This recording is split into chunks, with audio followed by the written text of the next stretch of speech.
Good morning guys! Welcome back to my channel, is Peaceful. Today, I'll show you how to make Binangkal recipe for my premiere. But first of all, if you are new to my channel, please don't forget to watch first the video, make a comments, subscribe, and don't forget to hit the notification bell. For your information guys, this Binangkal recipe, one of the famous snacks, we call it snacks, for all Bisayanon at mga tao sa Mindanao. Ito guys, hindi ko alam kung may alam ang part sa Luzon about this recipe. And then, for the ingredients, here it is. 2 1/2 cup all-purpose flour, 1 teaspoon vinegar.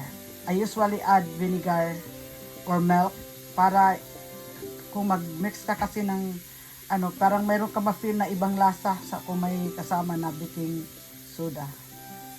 Then I have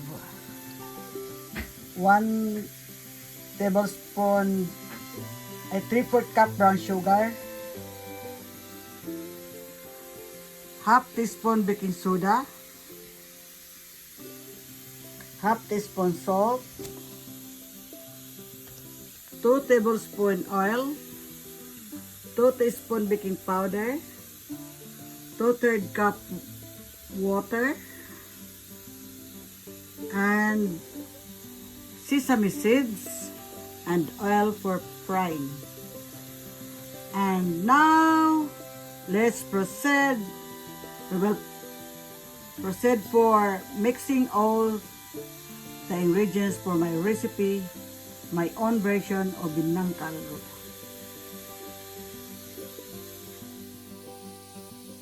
Lagay ko muna yung guys. Una ay yung brown sugar. Lahat ng mga dry ingredients sinasama ko kasama itong baking soda.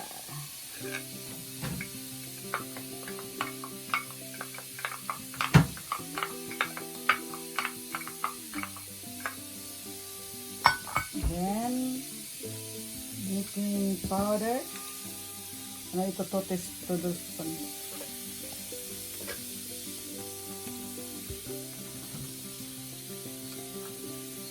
Then, the salt.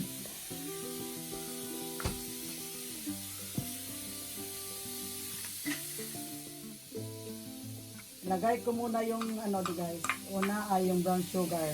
Lahat ng mga dry ingredients sinasama ko kasama itong baking soda.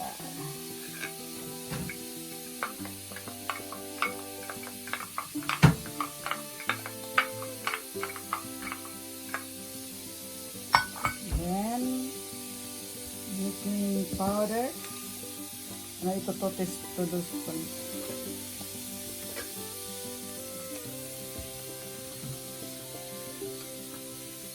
Then the salt.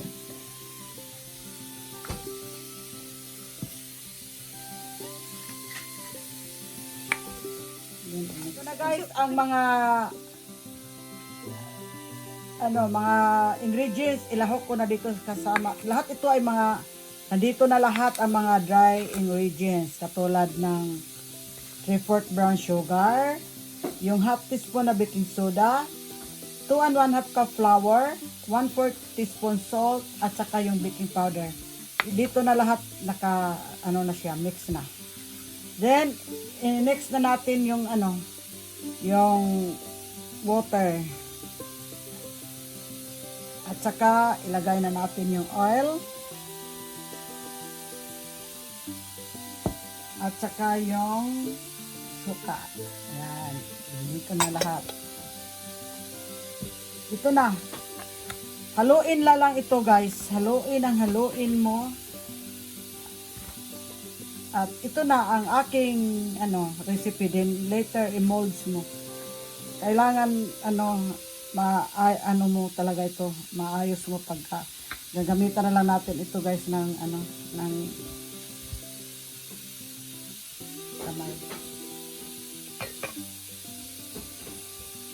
Ito na ang aking binangkal.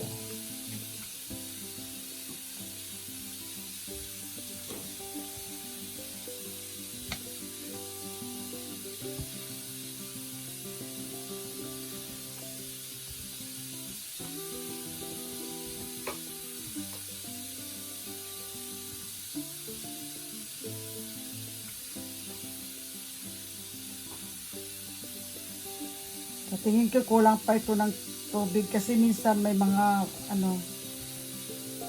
pwede natin dagdagan ito ng water. Kayo na lang mag-adjust, guys. Kung pag sa tingin niyo na dried siya ba, kasi hindi enough yung 2/3 na sinukat ko.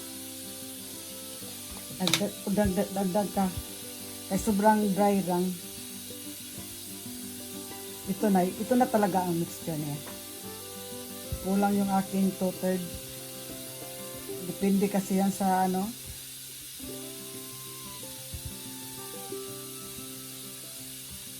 Ito na ang aking binangkal recipe. Later, i-fried na natin ito. Gawin balls, no?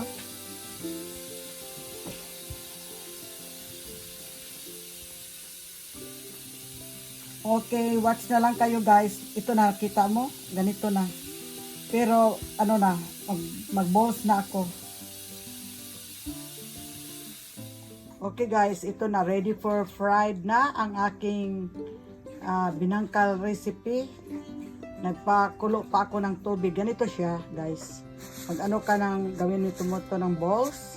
Then, iparol mo sa sesame seeds. Then after, i-fry mo na. This is ready for frying. At saka nagpakulo na ako guys ng oil. Yan. Yan na. Tingnan mo ang temperature. I think okay na siya. We can start rolling the recipe binangkal recipe. Yan guys. Yan.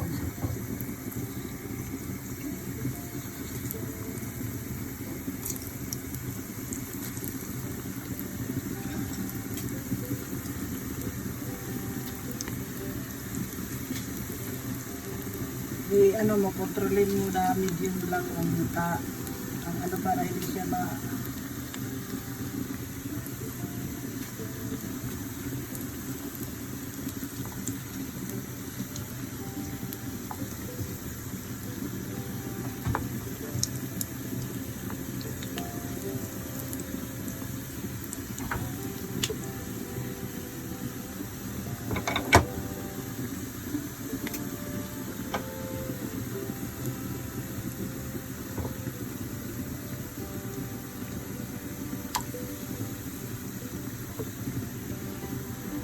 space ka pa naman, pwede ka magdagdag dito na kailangan tayo ng clip.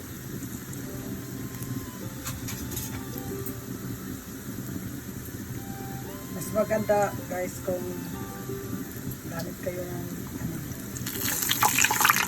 wow, sarap yan. Dito na ang ating pag na siya, lumutang na siya guys, meaning totoo na siya, so ready na siya for tanggalin mo na siya sa fire.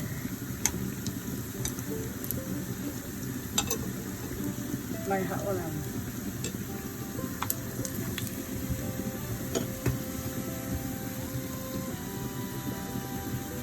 Yan.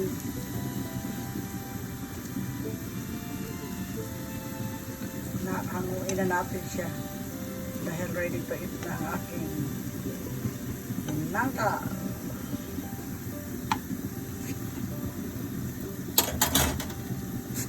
Mag-add tayo more.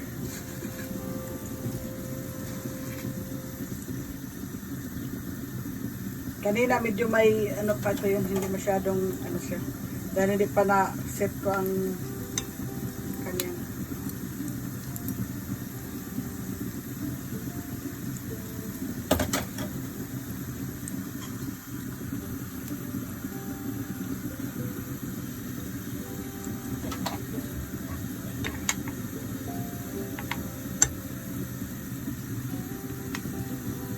Okay, others number follow. Ito ay okay na ito guys. Ito rin. At least nakita na ninyo ang procedure, no? Kung paano ito paggawa ng binangkal. Ito na. Saan na? Ito ready na.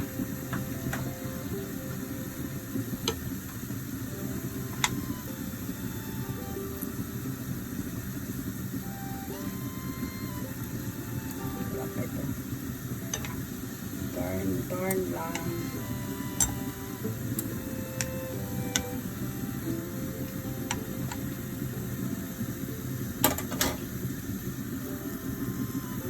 Yan, kita na ninyo guys kung paano ang paggawa ng aking binangkal recipe.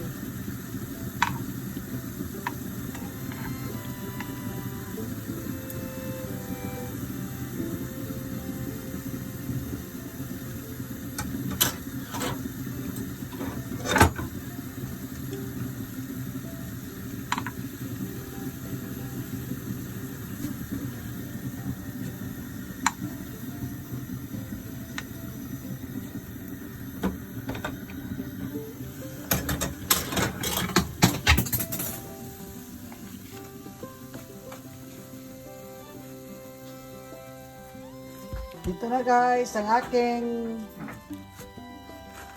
binangkal recipe. Okay guys, thanks for watching and happy Sunday to all of you.